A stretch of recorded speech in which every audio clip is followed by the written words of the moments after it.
I think it was a cheap tactic to pander interest. He is very heartfelt. Actually, sobrang natouch ako doon. Hindi ko alam kung maiiyak ba ako or matatawa ba ako sa scene. I still think it was unnecessary. Dito yung dalawang tao na talagang na-issue nitong mga nakaraan. Napako sa dibdib ko ng like, I said na, oh my God, that was so touching. Tapos pagdating dito, talagang mapapaiyak ka. Feeling ko, binuhos nilang lahat dito sa part na to. Oh, see, we're both...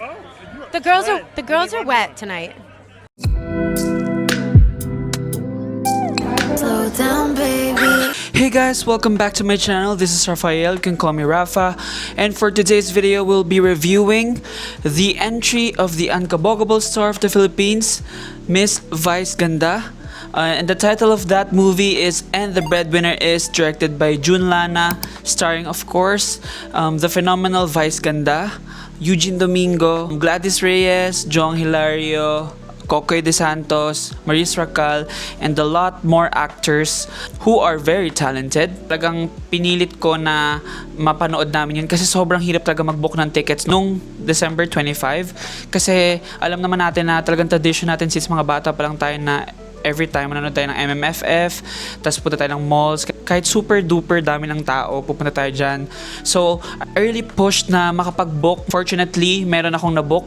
Kaso lang, 9:30 PM kasi nga punuan talaga. Wala kami mauupuan. 4 kami. Kasama ko ang mom ko, tapos yung dalawang sisters ko. Cannot wait to share my thoughts kasi alam kong marami kayong opinion guys about this movie since lumabas to kasi nga maraming nag-aabang nito. Ito yung comeback ni Vice. Actually, background lang. Fan ako ni Vice Ganda since bata ako. Talagang pinapanood ko siya. Actually, may time noon na talagang every year nanonood ako ng entry niya sa MMFF. Like, mga 4 consecutive years siguro yun, tuloy-tuloy. Every year nanonood talaga ako. However, nung tumanda ako, medyo na-realize ko na talagang medyo repetitive talaga yung films niya and parang paulit-ulit yung punchlines and talagang alam mo yun, very typical. Alam mo na kapag nasa Vice Ganda film ka, like mixed sampalan humor. And aminin ko, super fan talaga ako ni Vice before ng mga films niya. Talagang pinapanood ko siya every year. However, nung nire-rewatch ko, parang napapaisip ako, okay ba to? Okay pa ba to? Ganyan. I'm still a fan of Vice Ganda since every time may issue, mapa-political man, mapa-social man, yung mga commentary niya, mostly, very in line kami. And gusto ko na ginagamit niya yung platform niya to do good and to spread positivity. Madalas is kino-call out niya yung toxic Filipino values, lalo na sa Showtime. Kaya, nakakatuwa talaga. I'm still a big fan of the Unkabogable Star. However, yung films niya nga hindi na siya nag-work for me. So now, nung nabalitaan ko na maglalabas siya ng movie sa MMFF ulit, and to think na magko-collaboration sila ni Jun Lana na I am a big fan of dahil sa Die Beautiful, Born Beautiful, Panty Sisters, lahat ng yan. Talagang every time pinapanood ko actually mga yun is very comfort movies siya for me. Nung narinig ko na makikipag-collaborate yung childhood star ko na si Vice Ganda dun sa director na fan ako, like super natuwa ako kasi alam ko kung paano yung atake ni Jun Lana pagdating sa mga comedy drama. Hindi lang siya basta comedy. I was so excited and accelerated kaya talagang pinilit ko na mapapanood to agad Christmas Day. Ayun nga pala guys, disclaimer, lagi kong sinasabi every time I do a movie review, these are just my opinions. What works for you might not work for me. What works for me might not work for you. So, we are entitled to our own opinions. Ang mahalaga is irerespeto natin yung opinion ng isa't isa. And the breadwinner is about Bambi, an OFW in Taiwan who works her ass off just to make money for a living and send to her family in the Philippines. And when she thought that she has already accumulated enough money to live comfortably and she thought that she has already accomplished the things that she needed to accomplish back home by bringing money to her family, she decided to go home and surprise them. However, she was the one surprised because things were not what she expected. So, ang una kong gustong pag-usapan about the movie is I appreciated how it looked from the get-go kasi unang-una pa lang napansin ko na kung gaano niya sinet yung sarili niya apart from her other movies kasi yung mga movies niya before is like very colorful, very bright, very grand. Everything is exaggerated from the moves, from the color grading down to the outfits, to the lines. Everything is just over the top. Pero this time, everything is muted, everything is toned down, very laid back.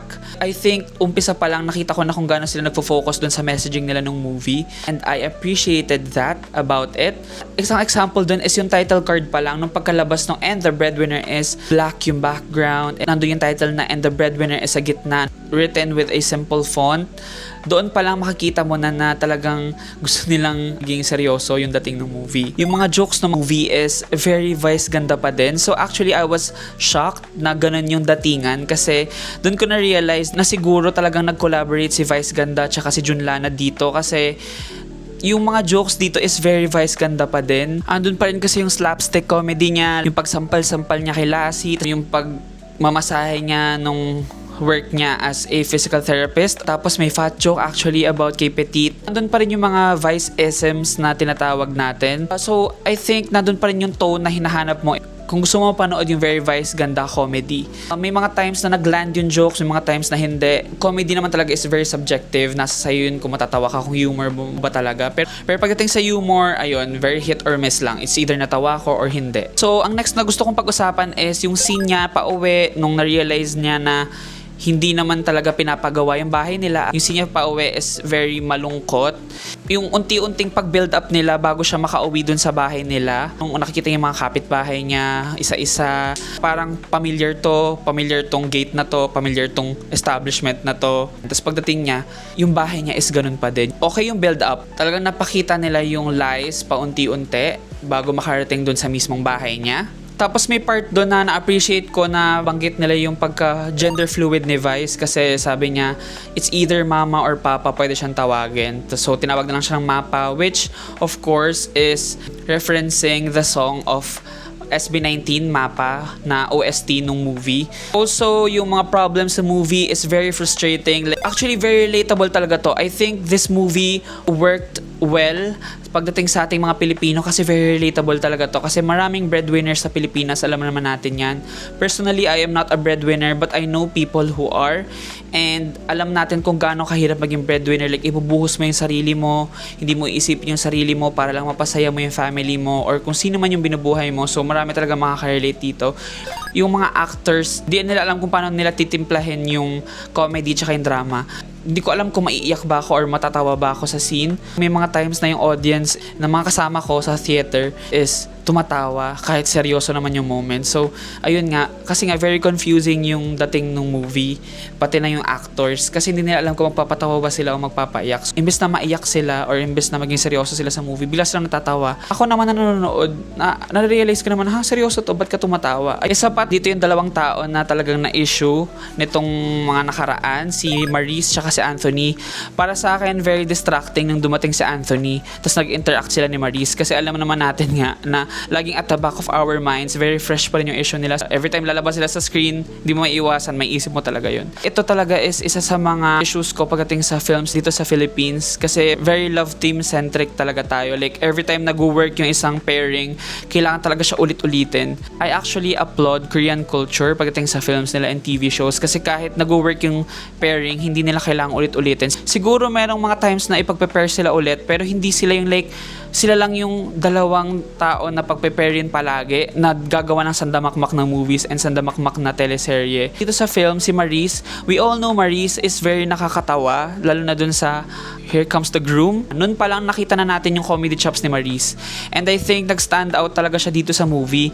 However, every time na magkakasama silang dalawa ni Anthony, sa akin hindi nagiging okay yung labas. Very pilit, very cheesy, very baduy. Para sa akin, Maurice could have stood on her own kasi nakakatawa siya. And I think better off si Maurice kung wala si Anthony. Sana wala ng love team. Ay, crucial doon yung character ni Anthony pero he could have been played by another actor na hindi kailangang maging love team sila ni Maurice. May mga times doon si Maurice na natatawa ako. Like, legit tawa. Isa si Maurice sa mga nagbigay sa akin ng nakakatawang moments doon sa movie. Kasi nga, ito yung comeback ni Vice, diba? So, sana pinakita niya talaga na very serious siya doon sa ginagawa niya. Sana hindi na siya nagbalik ulit ng love team kasi nga, 'Di ba? Kilala naman talaga natin si Vice sa mga movies niya ng ibang MMFF or iba pang movies kahit hindi MMFF na nagbibigay siya ng mga love teams. Laging may love team na kasama. Sana kung gusto niya talagang iset yung sarili niya apart from her other movies, sana hindi niya na lang sinama si Maris and Anthony. Sana si Maris na lang, ganyan. To give a positive thing naman about kay Maris, nagustuhan ko yung scene doon nilang dalawa ni Vice na every time kasi nagsasalita yung character ni Maris doon na si Boneng,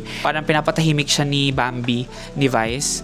Tapos, may time doon na nagkaroon silang dalawa ng intimate moment na sinabi ni Vice na she apologizes, na lagi niyang pinapatahimik si Boneng. Nagustuhan ko yung interaction nila na yun kasi parang nice symbolism siya, like giving voice to the youth. Kasi nga, parang tinatanggal niya ng boses kasi every time nagsasalita si Maris, porket bata siya na porket maarte siya, hindi na siya pinagsasalita ni Bambi. Nagustuhan ko yung in-acknowledge nila yun na hindi lang nilang ginawang butt of the joke yung pagpapatahimik niya kay Maris. Ang next na gusto kong sabihin is yung callback ni Vice ganda sa mga previous characters niya. May mga cameos dito, yung mga past characters ni Vice sa iba niyang movies. I think it is a nice fan service to her fans. Isa na ako doon sa fans niya. Actually, lahat ng nireference niya doon is napanood ko lahat ng movie. However, I think it was a cheap tactic to ponder interest. I think it was a cop-out na pabalikin niya yung mga iba niyang characters just to make the people interested in the movie. Sana original content na lang. Bakit kailangan mo pang i-reuse yung characters mo para magpatawa? The movie could have survived without that. It was unnecessary. Pero hindi ako magpapakahipokrito. Actually, natawa naman ako dun. Lalo na dun kay Girly. Kasi nga, favorite ko yung girl boy bakla tomboy before. Pero, I still think it was unnecessary. So, yung mga naunang scene, kasama niya yung mga kapatid niya, yung mga interactions nila, yung mga bring up nilang issues, hindi siya masyadong nag-work for me. Like yung scene ni Vice tsaka ni Jong. Parang ayun nga, nagbibitaw na naman sila ng mga lines na gusto kang paiyakin, pero para sila nagpapatawa. Isa sa mga nagustuhan kong scene kasama mga kapatid niya is yung scene niya with Kokoy. Kasi talaga namang stand out si Kokoy dito sa palabas na to. Na-showcase niya talaga yung galing niya umarte. Nag-indie films naman talaga si Kokoy. So napakita niya yung acting chops niya dito. Yung scene nilang dalawa, medyo natag heartstrings ko kasi medyo heartfelt. It was a very like typical or common moment para sa isang gay storyline, pero still it did its job. Na-touch naman ako doon. Kokoy gave his all to deliver that scene with Vice, and Vice did the same. Kahit pa medyo shallow yung parang lines and script, nagawa pa rin nila yung gusto nilang gawin, kung paano ka matatouch. So, ang next na na-appreciate ko dito is yung kabog scene. Kabog is yung tinapay na ginawa ng tatay ni Bambi. Yung scene nga doon ni Bambi kasama yung tatay niya about doon sa origin story ng kabog is very heartfelt. Actually, sobrang natouch ako doon nung nalaman natin dun sa story kung paano nabuo yung famous na tinapay nung tatay niya. Kung bakit nga ba kabog yung pangalan nung tinapay. Napaka sa dibdib ko ng like, I said na, oh my God, that was so touching. Dumako naman na tayo dun sa pinaka-inaabangan ng lahat, yung climax scene. Hindi ko may kakaila na itong climax scene is nakakaiyak. Hindi ko pinilit yung sarili ko na umiyak kasi may mga times na parang mafe-feel mo talaga na parang gusto mo umiyak, kaya parang pipilitin mo umiyak dun sa scene. Pero itong scene ni Vice, itong climax scene, talagang kusang tumuloy yung mga luha ko kasi nakakaiyak siya talaga. Yung performance ni Vice, I didn't expect. Mapapayak ako ni Vice sa delivery niya. Like, wow, what a performance. That whole scene, umiyak lang ako nun. Like, no joke. Simula pa lang nung scene, naluha na ako hanggang sa nagtuloy-tuloy. Isa-isa sila nagbitaw ng lines. Tapos si Vice yung nagdala ng karamihan doon. Umiiyak lang ako buong scene. Ito yung time nung movie na napaisip ako na okay, very mediocre yung takbo ng storya. Tapos pagdating dito talagang mapapaiyak ka. Feeling ko binuhos nilang lahat dito sa part na to. Sana umpisa pa lang ganun na.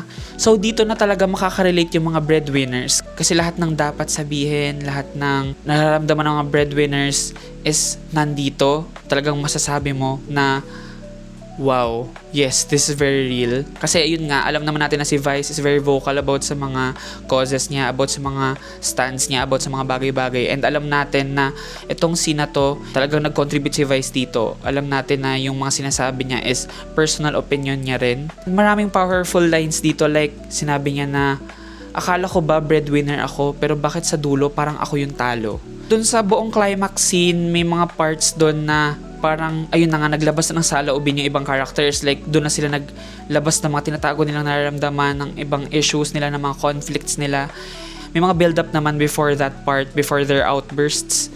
Pero may part pa rin sa akin na habang nanonood ako, kahit despite naiiyak ako, naisip ko pa rin na parang kulang pa rin yung pag-establish nila ng mga yun. Great performance by Miss Gladys, yung sinabi niya na matagal niya nang napapansin na nagtitimpi lang siya, ganyan, about sa mga sinasabi sa asawa niya, si B-Boy. Si Jong, si Gladys, okay yung performance nila. Pero ang mga nag-work doon for me, like nag-stand out doon sa scene na yun, aside from Vice Ganda, si Kokoy De Santos, sobrang powerful actually talaga ng scene na yun. Kasi yun yung time na sinabi ni Kokoy na hindi porket bakla siya, gusto niya na maging parang backup plan, na hindi porket bakla siya na yung magiging parang bagong breadwinner, na kapag nawala si Bambi, siya na kagad yung sasalo dahil bakla siya. Kasi wala naman siyang kailangan patunayan. Hindi dahil bakla siya, kailangan niya nang gawin yung mga yun para lang matanggap siya, para lang ma-feel niya na mabuti siyang tao. Nagustuhan ko yun kasi talagang dito sa culture natin sa Philippines, talagang may mga kailangan kang gawin para matanggap ka ng pamilya mo. Like yun nga yung sinabi niya, dahil bakla ako, kailangan ba ako na kagad yung sasalo sa pamilyang to? Ayoko maging katulad mo. Yun yung sinabi niya kay Bambi. Yung reaction doon ni Bambi, yun isa sa mga reasons kaya iiyak ka ng sobra, yung sagot niya doon kay B-Boy. Sabi niya, hindi mo talaga kakayanin, ganyan. Hindi na ako magsasabi ng iba pang spoilers. Sobrang bigat talaga nung scene na yun kasi ang galing ng delivery ni Vice tsaka ni Kokoy. Talagang yung sagutan nila is very intense. Actually, may mga nagsabi na very out of nowhere yung outburst ni Kokoy doon and ni B-Boy, and I actually can understand that kasi yun nga, sabi ko nga, very kulang yung establishing nila. May mga pinlan sila na seeds throughout the movie pero may kulang pa rin. Yes, umiyak ako, yes, papaiyak ka talaga, pero hindi naman porket umiiyak ka is perfect na kagad yung pagkakatagpi-tagpi ng kwento. Magaling lang talaga mag-perform si Vice at saka si Kokoy ng mga lines nila. Madadala ka talaga ng emosyon mo, iiyak ka, gulgul ka, ganyan. Isa pa sa mga nag-stand out doon is si Eugene Domingo. Yung storyline din nila doon, yung iniwan niya yung mga kapatid niya, tas ngayon ba bigla siyang babalik as panganay. Kasi nga sinalo nga naman ng middle child ni Bambi lahat ng responsibilidad, tas biglang babalik si baby, si Eugene Domingo. Sinabi doon ni Eugene na pagod na siya, kaya siya umalis, which is very relatable din sa ibang mga panganay na talagang napagod na gusto na lang nila tumakas sa problema, tas sinalo ng middle child. Yun yung nasa trailer, sinagawan niya ng masyado ka kasing mabait, which is very tama. Lahat ng sinasabi ni Kokoy, lahat ng sinasabi ni Eugene, isa sa mga nagustuhan ko sa climax scene is pinakita nila yung dalawang sides. Hindi porket tinalikuran mo yung pamilya mo para lang i-pursue yung kasiyahan mo, masamang tao ka na, which is nire-represent ni Kokoy at saka ni Eugene. Yung side naman ni Vice is hindi porket sinalo mo na yung problema lahat, hindi porket ikaw na sumasagot lahat, hindi porket parang pinapabayaan mo na yung sarili mo para lang maisalba yung pamilya mo, or hindi ibig sabihin nun na tanga ka na, kundi wala ka lang talagang choice, na nagmamahal ka lang. Nakita nila yung dalawang sides na yon. That scene was phenomenal. Pagdating sa performance ni Vice, performance ni Kokoy, performance ni Eugene, conflicted ako dito. Again, after nung climax scene nila magkakapatid, ganyan. Merong scene doon si Vice, ganda, si Bambi, tsaka yung nanay niya sa bus stop, na umiyak na naman ako ng sobra-sobra. Akala ko after nung silang magkakapatid, naiiyak ulit ako dun sa scene nilang mag-ina kasi akala ko tapos nang iyak ko, tumigil na ako, tapos bilang iiyak na naman ako ulit. I mean, don't get me wrong, yung scene nilang mag-ina is nakakaiyak talaga. Ayun, perfect establishment. Yung scene nilang mag-ina doon, lagyan ko na lang spoiler alert dito. Kung may pakialam kayo sa spoilers, sige, pag sinabi ko, skip nyo na lang sa part. Ilalagay ko na lang yung timestamp kung anong part doon yung kailangan nyo skip. Pero for the sake of this video, lalagyan ng spoiler alert dito. And ayun, ang sinasabi kong establishment ng scene na maganda is yung naaalala pa pala siya ng nanay niya. Kasi all throughout the movie, ni-imply nung palabas na nakakalimutan na nung nanay ni Bambi siya. Kasi every time na makikita siya nung nanay niya, pagdating niya pa lang, baby agad yung mukhang bibig niya, yung panganay. Akalain mo na talaga nakalimutan siya ng nanay niya. Tapos bukod pa doon, may mga parts ng movie na talagang parang sasabihin ulit ng nanay niya na baby, puro baby. Pagdating ni baby, naalala siya ng nanay niya. Pero si Bambi, hindi siya naalala. So, all throughout the movie, paulit-ulit yung na gano'n, na may pinaplant silang seeds na hindi siya naalala ng nanay niya. Pero pagdating dun sa bus stop, bilang yun pala, sabi ng konduktor, buti may sumundo na kay nanay kasi lagi siya nag-aabang dyan. Yun pala, hinihintay siya ng nanay niya na maka-uwi from Taiwan. And dun umiyak si Bambi, dun niya na-realize na naalala pa pala siya ng nanay niya. Ayan, nalulungkot na naman ako. So yan, tapos na yung spoiler. Wala akong mapupunan sa scene na to kasi talagang yung pagkaka-establish is perfect, the lines were perfect, the performances were perfect, Vice and Malu, perfect yun. Ito siguro yung scene na talagang wala akong masasabi bukod dun sa plot twist. Napaamin dun si Bambi about sa sitwasyon niya. And ayun, yun na yung plot twist. Hindi ko pwede sabihin, of course. Conflicted ako dun sa plot twist kasi very biglaan siya, very abrupt. Parang, saan ang galing yun? Yung madalas na issue ko, ayun na naman, may establishment like 1 or 2 times, may mga 2 scene siguro na nag-lead up dun sa plot twist. Pero yun lang, 2 lang. Di ba umiiyak ako nung scene nilang mag-ina, tapos biglang binitawan ni Bambi yung plot twist. Tapos dun ako na parang, parang sobra na naman. Parang ito na naman yung issue sa Filipino movies na talagang gustong-gusto ka paiyakin. Pinaiyakan na nila dun sa scene nilang magkakapatid. Pinaiyakan na nila dun sa scene nilang mag-ina. Pero hindi mo na kailangan gawin yung plot twist na yun. It was out of nowhere, promise. Dun yung part na parang, ayun, sayang. Nagawa nyo na sana, okay na biglang nagkaroon ng ganun. So overall, And the Breadwinner is medyo nahihirapan talaga ako mag-decide pagdating sa movie na to. Yung problema ko kasi is yung establishment nga leading up to the climax. Nakulangan ako sa pag-build nung moment bago yun. Pagdating dun sa climax naman, sobrang umiyak naman ako na ang galing nung performances ng actors dun. Sana binild nila ng better yung point leading up to that climax. Kulang talaga yung movie sa pag-establish ng mga issues, sa conflicts, sa pag-resolve ng mga yun. Tapos yung mga lines, minsan very pilit para lang makapag-drama, parang hindi nagma-make sense dun sa kwento. The storyline, the pacing of the movie, the planting of seeds leading up to the climax, may mga kulang pa rin. Pero para sa akin, nagpapanalo dito is yung performances ni Vice, ni Kokoy, ni Eugene, na talagang binuhos nila lahat ng talent nila. Ang edge itong movie na to is it sets itself apart from her other movies. Talagang dito, makikita mo na talagang seryoso si Vice sa gusto niyang gawin. Seryoso si Junlana na ipakita si Vice, show her in a different light. So I appreciated that. Pero I acknowledge how different Vice Ganda is in this movie. Her performance, I really applaud her. Hindi maikakaila na kahit gaano pa sabihin ko sa movie na to is I really love Vice, and I am saying all of these things para ma-improve pa yung next movie niya na yung mga hinahanap ko. I just want to say na sana mas maganda pa yung next movie. Like ano na to step towards the right direction. So okay na to tama na to. So nakuha na ni Vice. Alam niya na yung planong dapat niyang gawin. Yung pagkakatagpi-tagpi na lang siguro ng kwento, pero her performance is already good. Konting improvement lang sa ibang line deliveries niya, pero yung emosyon nandun siya. Overall, ang hatol ko sa And the Breadwinner is sa aking Azura ranking na 5 Azuras out of 5 Azuras, 3.75 Azuras out of 5 Azuras. So that is a 0.25 increase dun sa Hello Love Again. So kung di mo pa napapanood yung Hello Love Again review ko, click here. Meme, kung mapapanood mo to, please sana huwag ka magalit sa akin. Talagang from a fan of film standpoint lang naman to. Pero as your fan, I still applaud you for giving us a different Vice Ganda in a movie na talagang nagpaiyak, na talagang pinakita mo yung galing mo umarte, na marunong ka pala umarte. Hindi lang comedy, na kaya mo pala mag-deliver ng ganong lines. So, yeah, I applaud you, Vice. And of course, Junlana, I am a big fan of you as well. Of course, Miss Eugene Domingo, sobrang fan din ako. Actually, si Miss Eugene Domingo is isa sa mga heroes ko nung bata ako, ng mga comedians. I applaud everyone in this movie. Coqui De Santos, of course. Yan, lahat ng nasa movie. Ng mga crew, cast, ganyan. Congratulations. Kasi, despite yung mga awards, at least may special awards si Meme, pero despite the special awards, sigurado naman na mataas talaga yung kikitain nito. Feeling ko nga highest grossing na naman to sa MMFF. Lagi naman ganun si Vice. And this time, I think it kind of deserves it.